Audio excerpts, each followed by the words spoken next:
আমরা আবার মাননীয় মুখ্যমন্ত্রীর নেতৃত্বে দ্বিতীয়বার ক্ষমতায় প্রতিষ্ঠিত হয়েছি। আগামী দিনেও আমাদের সেই ধারাকে অব্যাহত রাখতে হবে বন্ধুরা। উন্নয়নের নিরিখে আমরা কথা বলব। রাজ্য নর্থ ইস্টার্ন রিজনে আছে, সেইগুলোর যদি ডেভেলপমেন্ট না হয়, এই 8টায় যে অষ্টলক্ষ্মী নাম দিয়েছেন মাননীয় প্রধানমন্ত্রী, সেই অষ্টলক্ষ্মীর যদি উন্নয়ন না হয় তাহলে ভারতবর্ষ কোনোদিন উন্নয়ন হবে না। এবং সেই দিশায় কিন্তু কাজ হচ্ছে।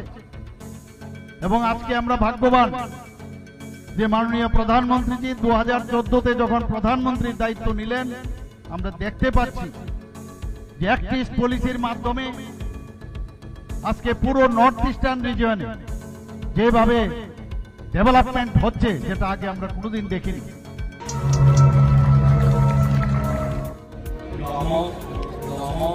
শিল্প